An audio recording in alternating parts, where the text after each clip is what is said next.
This is the Secure CyberConnect podcast with Jay Adamson and Warren Atkinson, where we're joined by information and cybersecurity, technology, and talent acquisition professionals who share their journeys, unique perspectives, and offer advice and guidance. Our topics on this episode will be threat intelligence at the bleeding edge, ThirdWatch, AI, and the founder's journey. Today, we're pleased to be joined by Damian Bierman. Damian is co-founder and APAC managing director of Blackwired. Blackwired is a cyber innovation company trusted by governments, law enforcement organisations and global corporations.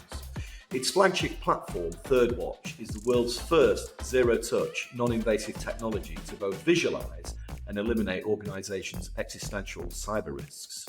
Blackwired's platform boldly defines a new paradigm within cyber, offering proactive protection by targeted adversary disruption. Damian also serves as co-chair for the FIX trading community in Asia Pacific. The FIX community is a network of thousands of finance industry professionals spanning buy-side, sell-side, exchanges and regulatory. For those listening who don't already know, FIX is the language of electronic trading used by approximately 30,000 organisations in over 170 countries. Damian, welcome to the Secure CyberConnect podcast and thank you so much for joining us today. Well, thank you, Jay and Warren. It's a pleasure to be here with you both. Jay and myself, I'm really excited for today's session, so we do appreciate you joining us from across the pond. Now, before we get into things, could you share with the audience a high-level overview of what we're going to be discussing and exploring today, Damian?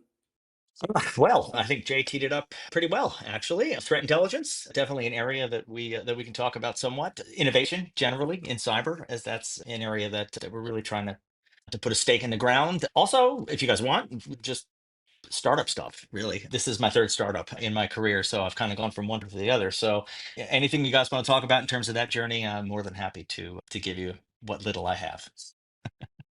No, that's great. And as you can imagine, those startup journeys that you've been on, there's a lot of lessons learned there, and of course, a lot of proud moments. So could you perhaps share with us a moment that you're excited about, proud about, that perhaps isn't on your LinkedIn?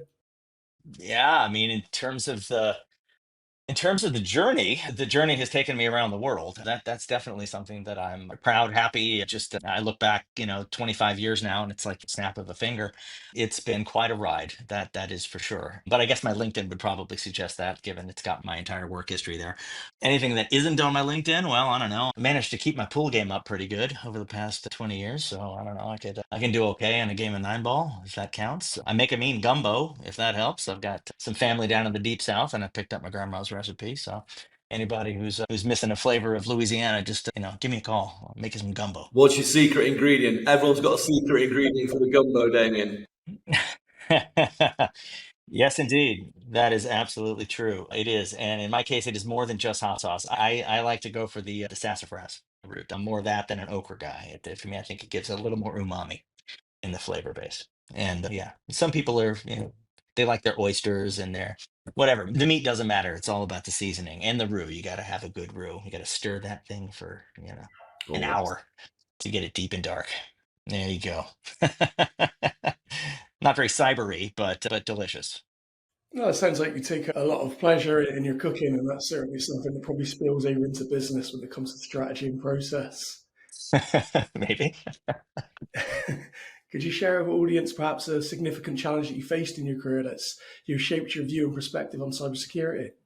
Oh boy, that's an interesting one. Well, given my career didn't start in cybersecurity, it's kind of hard to think of what going back a long way would have informed it. But if probably if any one thing, challenge wise, I mean, I started my career on Wall Street 25 sort of plus years ago, and I think I was about 18 months into it. We were a technology startup doing, well, you mentioned it at the top, Jay, Fix, the messaging protocol basically for electronic trading. We were a company that was focused on that. I was down there on Wall Street, not even 18 months into it when 9/11 happened, and I was there for it. So I watched those buildings go down. I watched those planes go in. I had to run like everybody else to get the hell out of there. And everything that has happened, good, bad, and ugly since then, has probably in one way or another been informed by that day. It honestly, from just a very practical perspective, given that this was a quarter of a century ago, we didn't have iPhones. We didn't have any of the modern computing that surrounds us now that we all take for granted. Certainly nothing cloud oriented, no Zoom. We couldn't be having this conversation probably. Figuring out how to keep a startup running in that kind of atmosphere when you had very basic challenges like actually not being able to physically access the office because you actually needed ID to get south of 14th Street back then when they were still cleaning up the rubble. That was a tricky one. We had a lot of customers that still depended on our technology, after the markets opened a couple days after it happened, and we had to figure out a way to keep the lights on without having all these things around us that we now take for granted. So, you know, uh, I don't know if that's, if anything, it teaches you resilience, probably more than anything, figuring out how to get things done and get creative. I would definitely say that's been a big part, I guess, of my journey ever since. It laid the groundwork for probably a lot of the moves that I made later on. Probably, defines why I'm even sitting here on the other side of the world, to begin with. You got to take some risks in life sometimes. Yeah, that's probably the biggest one, Warren, I would say. Yeah, and it happened right in the beginning of my career. So I don't know if that's good or bad, but is what it is. No, I really appreciate you sharing, and of course, you'll take a moment to remember those that lost their lives, on that day and ever since. Yeah, absolutely. Going into, I guess, some of the key challenges that maybe a lot of people underestimate. We know the evolution of threat intelligence has been a pretty incredible journey and kind of reflects how cyber's grown from basic defenses to much more sophisticated and intelligence driven strategies. From your own experience, what's the one key challenge that organizations often underestimate, and how can they better prepare for it in this ever evolving threat landscape? Yeah, well, it's interesting. I mean, I'd say there's a couple things. I mean, it's certainly one thing I think they underestimate, whether they mean to or not, is the enemy themselves, their capabilities, basically the bad guys, right? It's no secret the bad guys keep winning, right? Why do they keep winning? Well, they've got all the incentives in their favor, right? They don't have to play by the rules. They can be as fast and as nasty as they want to be. They've got all the funding and the incentive to wreak havoc as they want. Given that fact, it is surprising that, when big companies look at this and study this problem. In fact, KPMG, I think last year put out an interesting one where they were, looking at modern SOC teams and top 200 type companies in the U.S. and they were, surveying them as to what they thought their overall resilience was. It's a bit of a dichotomy, if not a dilemma. What the sort of the discrepancy between the answers they gave in terms of their confidence and what the actual breach rate is on organizations, right? I mean, you've got 70% of these guys saying that they are, highly confident in their SOC's ability to stay ahead of different vulnerabilities. 80+% of them, think that, they can handle any type of cyber attack that comes our way.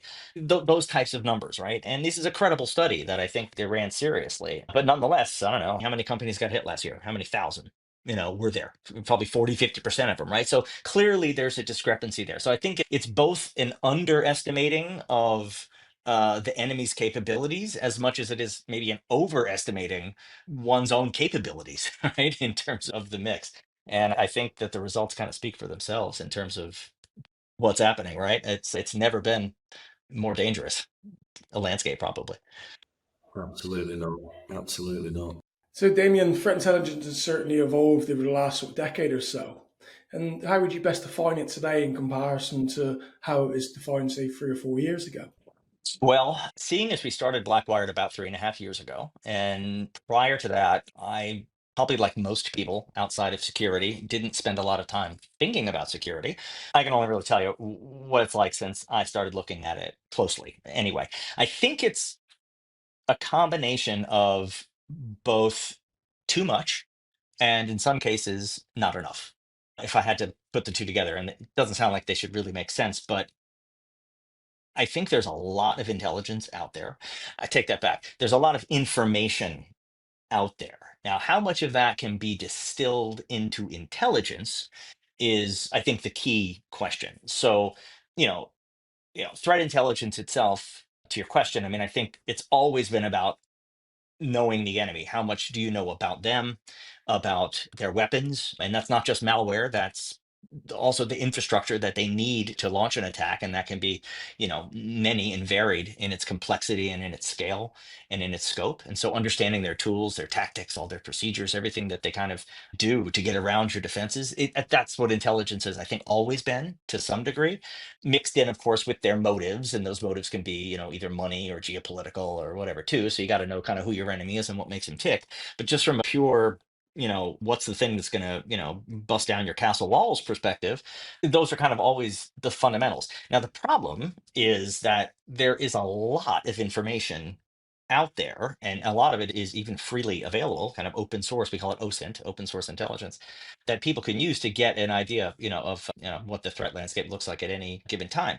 But the problem is that there's so much of it, it's extremely hard to distill it down to the piece that is important to you as an organization. So that's the not enough part. Like the too much stuff is that there's just a ton. The not enough part of that is that, making the intelligence actionable at the pace you need to do it is something which is a massive challenge that organizations face. So some of the largest, most well-funded of them, right? Big, large global investment banks would be one good example, but there are plenty of others.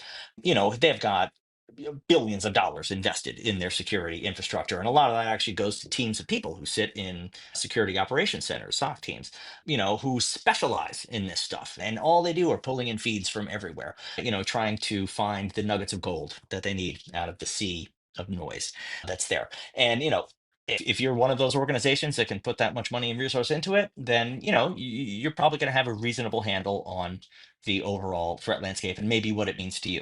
But if you're not, then you're going to be depending on people who just generally don't have time, don't have the bandwidth. They've got a ton of other things that they need to do. You're going to be behind. So it's both too much. It's like drinking from a fire hose. And that's, I think, a very apt analogy. But it's also not enough because a lot of what you get is crap, honestly. So curating it is super, super important. And that's, again, if in the 3.5 or so years that I've been focusing on this problem, that to me is the one that's the most salient. And that's the one that is probably the biggest pain point that I hear over and over again from people who who have to deal with it. Yeah.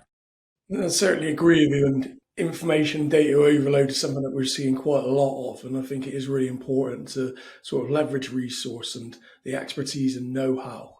And on that, of course, the attacks are getting more sophisticated. The attackers are leveraging AI, for instance. So how should organizations adopt their approach to threat intelligence to stay ahead of adversaries?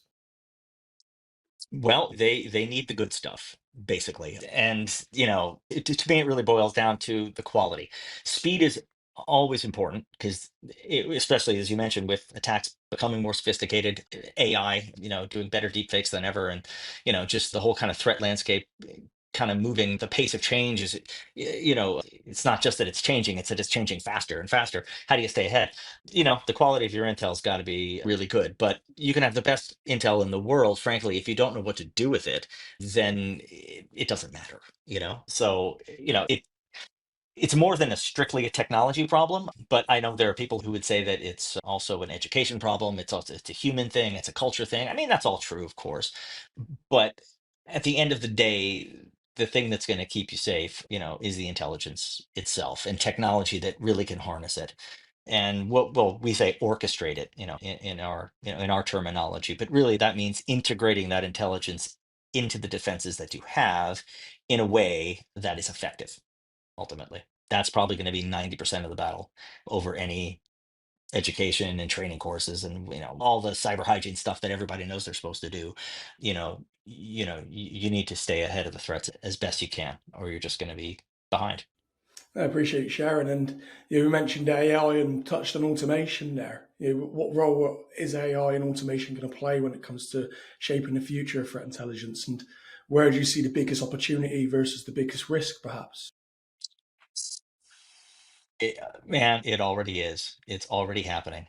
We're living it now. I mean, so where I'm based here out in Asia Pac, I mean, some of these stories that make the news of these deepfake type things, which have actually succeeded in liberating very large organizations of hundreds of millions of dollars through bank transfers that they make because they actually believed a deepfake. I mean, the threats are real. They're very real. It's not just the deepfakes, though, right? Deepfakes is kind of almost like a form of, I think, social engineering, tricking somebody into thinking that you're somebody who you aren't or something. AI is being used in craftier ways, I think, even than that, ways that, aren't as evident, to somebody who's just sitting in front of a screen. In terms of the weapons evolution themselves, right? This gets to a very kind of low level, of malware development, right? I, based on what I've seen and the stories that we hear from our customers and from, people who have to deal with these threats every day. I guess, eh, probably I would say AI is being used more effectively by the bad guys at the moment than the good guys. I definitely think there's a place for it in, in a defensive, kind of framework.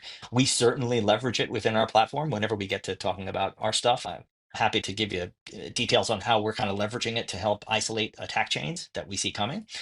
That's certainly helpful, but still, it does go back to the classic paradigm of the bad guys versus the good guys. In that the bad guys don't have to follow any rules, so when you don't have any rules to follow, you can break them faster than the good guys can patch them up. So I think AI is probably, if I had to answer your question one way, Warren, probably the risks that it poses are going to be greater than the opportunities. The bad guys will probably be making better use of it for some time before we get a handle on it, if we even ever do. So I've been following the business for quite some time. I follow your feeds on socials, and you're certainly at the forefront when it comes to sharing information, especially those emerging threats. So could you share with the audience how ThirdWatch differs and how it stands out as a cyber risk management solution, please? Sure. Yeah, definitely. And yeah, ThirdWatch, I mean, it's in many ways, it's an evolution of a platform that we took. We didn't start the company with ThirdWatch. We started it with a platform called Zero Day Live. And that was our sort of overall kind of cyber threat intelligence tool, which is really good at, surfacing threats that are credible really fast to a high level of curation that you can trust. But what we kept hearing again and again from, our customers and prospective customers was, despite, how good and effective it is, everybody wants to know what the threat means to themselves specifically. So that seed got planted in us pretty early, and, over the past year and a half of us investing in the development of this, it's really been to answer that fundamental question right there. So what ThirdWatch really is at its core, it is a tool that shows you what the external threat landscape looks like specific to you. So and again, that feedback that we got was so crucial because, again, it all comes back to, threats being actionable and being able to operate at pace. And it's one thing to be able to show somebody what everything looks like, but for you to have to figure out what's the most important thing to defend against, it's extremely hard. So that's the fundamental problem that ThirdWatch is addressing. It is the only tool on the market that shows you that view that accurately. So it's a directed monitoring tool, I would say, that will show you every existential threat that exists in the proximity of your organization and within your software ecosystem and lets you do something about it. Yeah, and I think in terms of direct threat, sort of risk management, and obviously the future of cybersecurity as a whole, how do you approach the balance between all these advancing sort of technological capabilities, but still maintaining those strong cybersecurity measures? We speak to a lot of people, and everybody always says the same thing: don't forget the basics. We seem to be wrapped up in all the new swathe of technology that's coming through, but don't forget the basics. What would you say to that? Good advice. Definitely good advice. Yeah, basics are good. And that's, coming from somebody like me who's actually not a career cyber guy. I am now, but, first 20 years of my career, I was doing something totally different. And, it's one of those things you just do take it for granted, right? You know that there are people there who focus on it, and your day job is not that. So you do that. But, it's it's tricky because honestly, if in this day and age, right, you want to be an innovator, right, in any industry, right? Let's say you've got a company that you just started up, you got something that you think is pretty cool.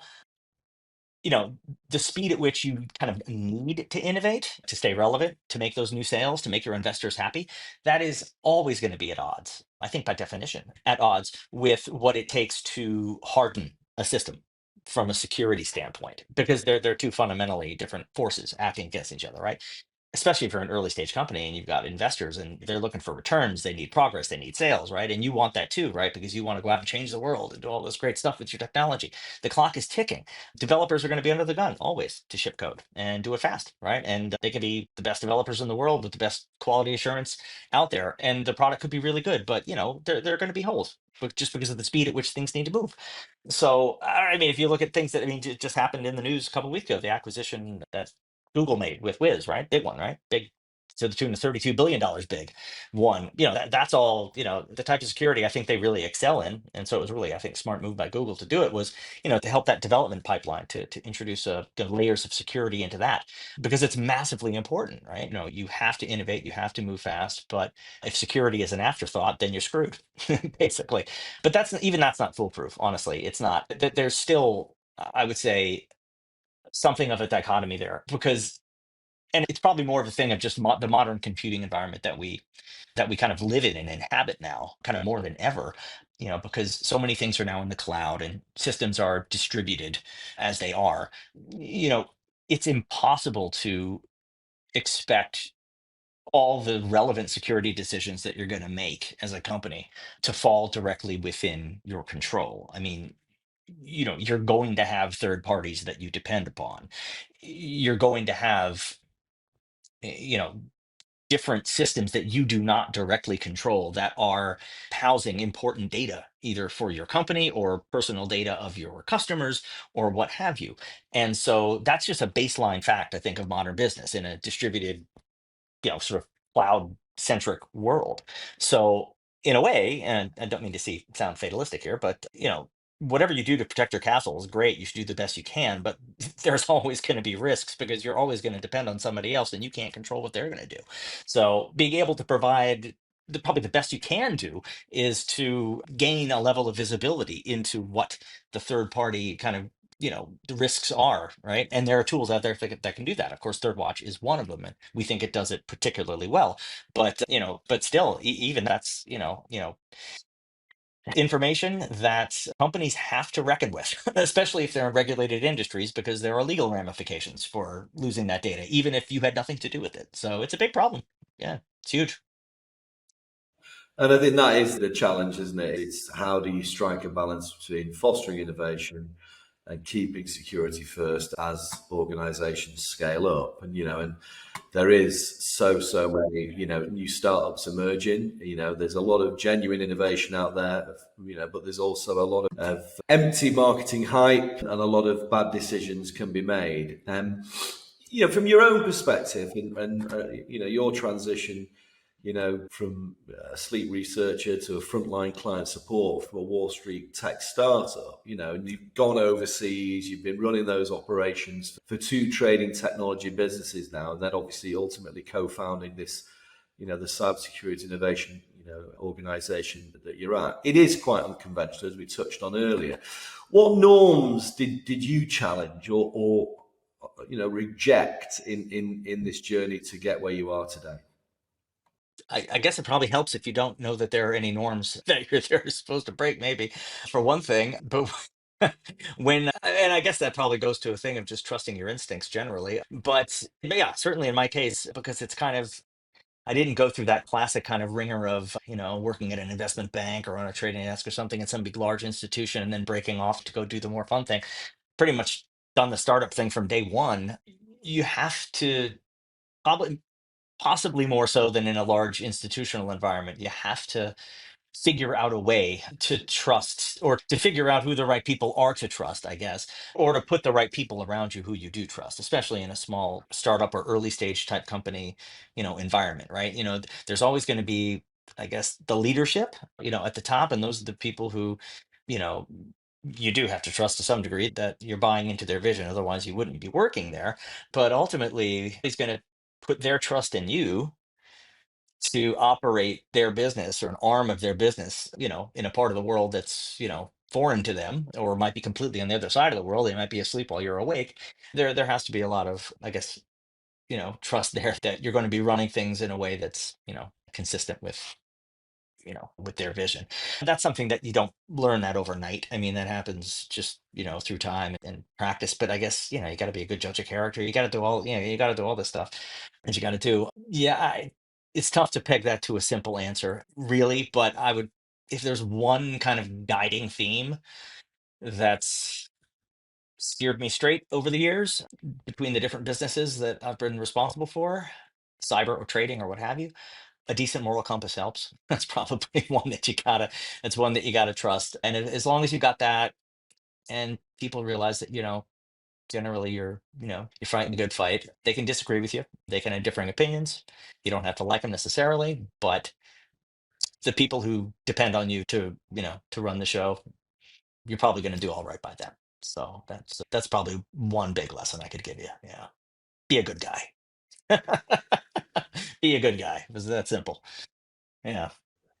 Always, yeah. And look, in terms of all the many, and the many that are successful, the many that struggle, how do founders embrace, this in early stages? How do what are the key factors that you've touched on there? You talked about integrity, obviously, but from a more commercial perspective, what are the key factors that really founders need to be focusing on? Well, just take it from my most recent example, with Blackwired. We opened the doors on the company knowing that we had some really good stuff that was going to kind of challenge conventional thinking in a way. We knew that there would be some level of kind of education that we had to do in the market before we got people to actually believe that, that what we had was that much better. We kind of knew that going in. But I guess what one of the things we learned along the way that maybe we didn't anticipate from a commercial standpoint would be that, even when you've done that, there are still factors that can align, against you to make the thing that to you is obvious. Of course, you want this platform. It's the best intelligence out there. There are still easily half a dozen things that could happen along the way to take something which should close in 6 months to something which takes 24 months. I guess you could argue that we probably could have that we kind of knew that too, but it was a very, we had to reconfigure ourselves, kind of along the way there to really answer some different questions, for the market before, the traction really started to build and the momentum really started to build. Because, you know, it's certainly one thing that I've come to learn in this, in cyber kind of specifically. I mean, there are a lot of tools out there, honestly, and many of them do very similar things.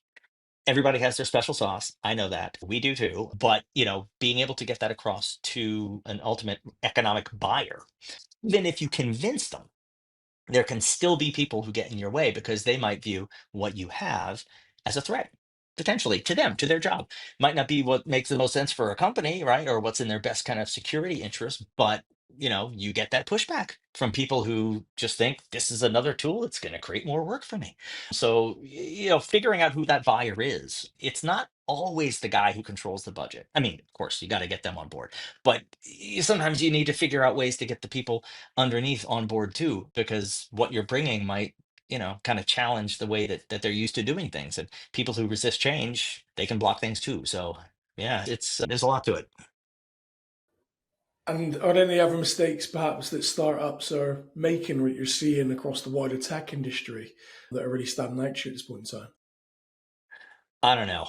This is one where, everybody starts, anybody who's got the balls to start a company, is, hopefully going to have define their problem space, have, tried to find a fit and a solution that fits it, a product market fit, type thing. I mean, that's just the fundamentals of what opens the door. I do think that, you can, and it's a classic sort of thing, and it's not specific to cyber, but I've seen it at almost every company that I've been with, is where, there's always a race for sales. And, you know, certain things that you need to get the deal done, you might need to get a developer's time to go do. But if you take the developer's eye off the ball of, the product roadmap just to fix this one problem for, the customer, that might get you the short-term sale, but it might put your product roadmap back by 2 months or something like that. So those types of things, they're really hard. They're not, sometimes that's not even, it depends on the problem. There's, these things come in many different shapes and sizes, but you really need somebody sometimes to sit in there and say no. Sometimes, even if it costs you $200,000 of short-term revenue, if it keeps, the product delivery on track for the thing that's going to, let us hit the hockey stick in 18 months, then you trade the short-term gain for the long-term, goal kind of thing. Does it always work? No, doesn't always work. So to be honest, I'm probably not even answering your question, but that's at least the way my mind went when you asked it. There's a million different ways that you can fall into these types of pitfalls, but if you're lucky, then if you make one of those choices and it breaks your way, then you live to see another day. No, I certainly agree with there. And the financial services industry, for instance, is certainly one that's hard to break into. So, what strategies did you employ to build credibility and, of course, establish long relationships in niche sectors such as financial services, for instance? Well, when I started, this is like the year 2000 here we're talking, and it was very niche because we were talking about, the trading protocols. It was like a messaging engine that I was working on. The way that you broke into that one was just knowing what the thing did. I mean, it sounds silly, but back in those days, when you wanted to, do a trade or something, right? If you were like a big bank and, you had some guy sending you an order and then, you have to take the order and then figure out how to execute it in the market or whatever, you were picking up the phone. That's how it was done in the 90s and such. Even though we had computers and stuff, the actual business of trading was not electronic yet. So when we were coming on the scene, this is what, was really kind of at the, this was kind of the basis for what is now a completely fully electronified global trading market. So back in those days, building credibility was honestly as easy as being able to explain to somebody what the hell this fixed engine even does and how's it going to help me make money. I don't think that the same logic applies today because we're in a completely different world now. But if you're going to try to pull a lesson out of that, it's that know your gear. If you know what you're talking about from a technology standpoint, you can certainly break into finance. The two are melding, and they have been for quite some time. You have people now on trading desks who are fully fledged, very capable programmers, right? Who can do some very fancy things with statistical models to do trades, completely automatically. That kind of thing didn't exist when I started in the industry 25 years ago. But staying at the forefront of technology is probably going to be pretty important. Credibility is it's a funny thing. It's as much a human game as it is, a knowledge game. But yeah, I don't know if that's an answer, but that's what I got. No, it certainly is. And on establishing sort of longer term relationships, what's your approach there? What's your continuous points of contact, or how are you contributing to the industry, for instance, to, as I mentioned, strengthen those longer term relationships? Well, within the financial sphere, I do stay active in that. Of course, my day job is now cyber, and it's a very exciting place to be. But keep in contact with those folks, who were kind of there at the beginning and who I've known and tracked through their careers, whether they're here in Asia Pac or if they've moved back to where they're from or if they've stayed or gone or whatever. Social media certainly helps. LinkedIn's a pretty good tool for that kind of thing. But yeah, staying in touch with them is important. So like the fixed community, which is essentially a community of professionals who use the messaging standard to help solve industry problems, but really it's a network of people who just are who care about efficiency in markets and stuff like that, and who like technology. Those are really important things. And so my role, I mean, I've been a part of it since the beginning, but as my role is, kind of, I'm not really a practitioner of it anymore. I still feel pretty passionate about, the idea of it and helping to promote it as much as I can. So that's what I'm doing. I try to stay active in the fixed community pretty regularly, just from that standpoint, from the kind of, education, kind of, getting the word out, marketing, that kind of thing, helping do the events and stuff like that. So yeah, I mean, at the end of the day, it's a community and people are people, right? And you want to get along with people, right? Whether doesn't matter what you're selling, it's relationships, So if you can keep those up, yeah, it's funny, people turn off.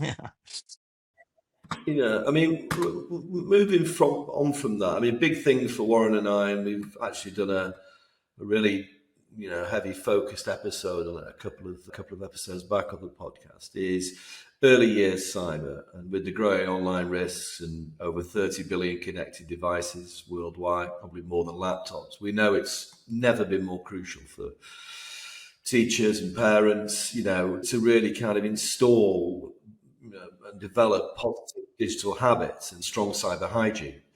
Um, what do you think are the most important cyber hygiene practices that these teachers, parents, caregivers should be teaching kids, and really building that positive online culture from an early age? And maybe you could shine a light on some trends or areas in cyber that you think could spark young children's interest and inspire them to maybe move into cyber. Mm, yeah, it's really important, actually. It's extremely important. As the father to almost a teenager myself, it definitely hits home, that thing. It's funny you should mention as well, actually, it wasn't that long ago. I actually got called into my child's school. I was like a parent, you know, career day kind of thing, where some of the older kids come around, and I guess you just tell them your stories and tell them kind of what it's like to be a lawyer, to be a doctor, to be a cyber guy or whatever. And I mean, to the second half of your question, Jay, that definitely resonated with the kids. I can tell you that for sure. I probably had about 30 of them we spent a morning there. Different groups would come and sit down. You have 20 minutes with each of them. So I probably had about 30 kids overall, that I could just sit, like, look each one of them in the eye and tell them a little bit about, you know, what kind of stuff actually goes on out there in the dark web, and stuff.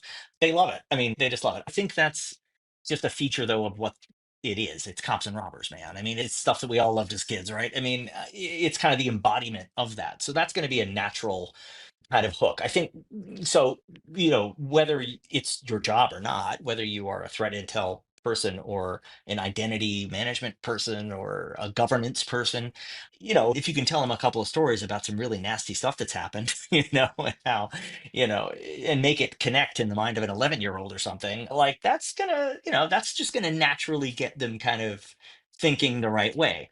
Now, in terms of the hygiene, like the first half of your question, I mean, I'm just thinking back to myself here, well, we were kind of at the forefront of this whole computing thing, right? Like we remember life before, the analog world, right? That's something that our kids are never going to have the luxury of, right? They're digital natives.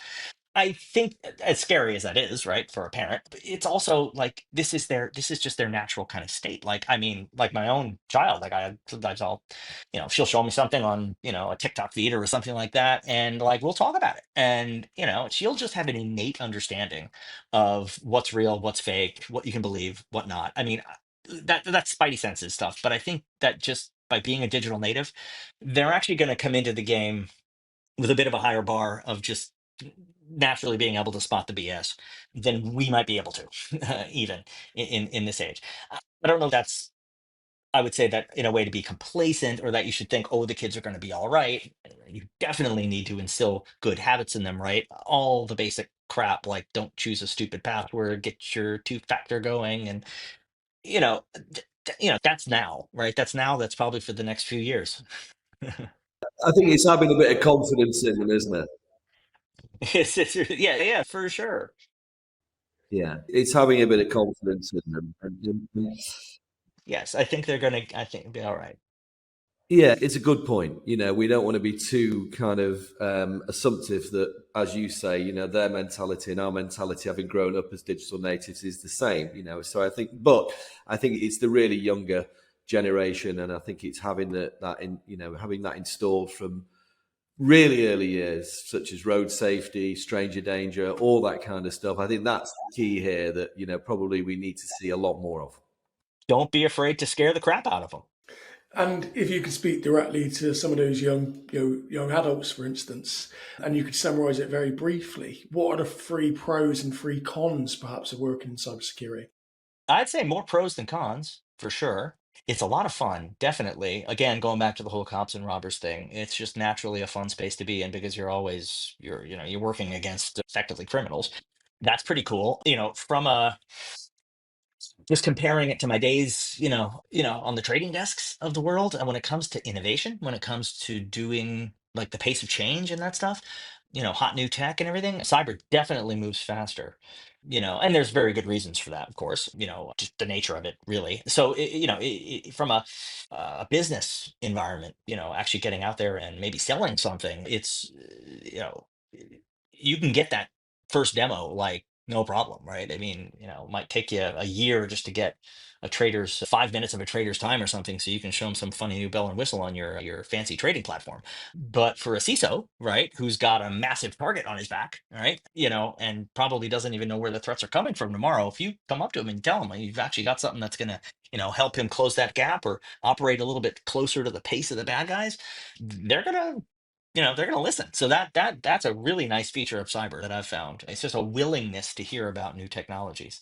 So you don't get those doors kind of closed. You actually do get a chance to show people stuff. For me, that's great. I love it. Yeah. I don't know if that's three. I may have given you two, but those are probably the first two I'd think of. Yeah. Okay. Yeah. Yeah, no, certainly free. And could you share with us one con? Well, I think you guys did touch on it earlier at some point with one of your questions around the hype factor. Boy, there's a lot of that. And when there is so much of that, and some of that's fueled by very generous marketing budgets, and we know why those are, this is business after all, you can get lumped in with those. So even if you've got something that's legitimately pretty hot, it can be dismissed as fluff or marketing hype until you can show them the data. So I don't know if that's a bad thing, but I definitely say it's a challenge that you have to fight. And if you come with the data, armed with the data, then that's usually a fight that you can't fight. That's certainly something that we've found. We never went into this expecting anybody to believe any of our claims that we could not back up with hard data. So that was a founding principle of the company. So yes, while that is in some way a con, like a bad thing, that you have to go through those hoops, ultimately it keeps you honest. And so maybe it's not such a bad thing after all. No, I certainly agree with you there. And as we move on to sort of careers advice, for those that are perhaps stepping into the industry or looking to advance their career into leadership positions, what one key skill or mindset shift should they sort of take on board to ensure that they're part of that and accelerate their career? Well, I'm definitely a believer in breadth of experience. So that's me personally. And well, depth is of course really important too. You get some of the best engineers in the world, who stick with one programming language or one domain, and then they just go deep into it. That's another, for some people that's the path. But if you want to advance into more the leadership kind of realm of things, there is that it is a bit of a classic transition. You've probably had people on this show who've talked about it too, but it is very true. The hard skills that established your early career are probably, it's going to shift more into like a soft skill kind of a thing, right? The people skills, the relationship skills, those are going to be the things that you lean into, and you really only get those with time. I mean, some people are better at it than others, I guess. Some people are naturals, some people never quite get it. But if you're in that early to mid career kind of thing and you actually do want to get into kind of an upper management kind of realm, you have to start understanding like the real levers of power and change. And it's frankly, honestly, in a lot of cases, not the best piece of code out there. It's not the most elegant engineering solution out there. It's how people play off other people and what their priorities are. It becomes a person game pretty quick when you get to that level. Absolutely. And I think we've talked about more and more with people the more of the storytelling, more of the ability to convey to the business, all of that kind of stuff, I think is becoming more and more critical. From your, as we come to the back end of the episode, could you maybe talk a bit more about Blackwired, and what I suppose we've talked about some of the tech there, but what's your purpose and your mission and maybe, your vision, and what does the future hold for you guys? Yeah, I mean, it's, ultimately we started the company off the basis of some very strong technology that we felt could make a material change in the way that people battle this kind of almost kind of overwhelming problem of just not being able to see where the threat is coming from or how fast. So that's been a founding principle since day one, helping companies operate at pace with the adversary because they've never been able to do that before. So if we can give them the tools and the intelligence, the precision intelligence to do that, then we can stop the attacks from happening in the first place. And it's, as far as altruistic goals go, I think it's a pretty good one, making the world a safer place and all that stuff. But that's probably more than any one thing, what we're looking to achieve. Absolutely. Well, for all of our listeners, you've touched on LinkedIn. Is there anywhere else that they can stay connected to you outside of LinkedIn? Well, I'll be honest here, guys. That's as far as social media goes, that's kind of all I do. I don't do the Facebook and the TikToks and all that stuff. I leave that to my kids. But LinkedIn is a good place. Honestly, it's a good place. Of course, you can go to our website where it's a good site. But we don't have a lot of all the original stuff that we do that we publish ends up on LinkedIn and on Twitter also, I guess you could say. But LinkedIn is the main one for us in terms of reach out. And please do reach out. Be happy to hear from you, whether it's cyber or trading or anything, or a gumbo recipe. I can do it all. Well, Damian, thank you so much. It's been really fascinating. We've loved your energy and your enthusiasm. I'm sure the community and all our listeners have found a lot of value in today's episode. If people want to continue the discussion and for more sustained engagement, as always, we invite you to join the Secure Cyber Connect community, where we offer a range of collaborative solutions for tech and security at no cost. This is, as always, expansive community access, mutual mentoring programs, online networking sessions, and a range of exclusive interviews, panel discussions, and masterclasses to come later in 2025. If you want to learn more and gain access to the community and any of our initiatives, please visit secure-recruitment.com/cyber-connect/. Thank you very much, everybody. If you're struggling with cultural, technological, or talent acquisition challenges, reach out to the Secure Cyber Connect team, where we offer advice and guidance, and we're here to help.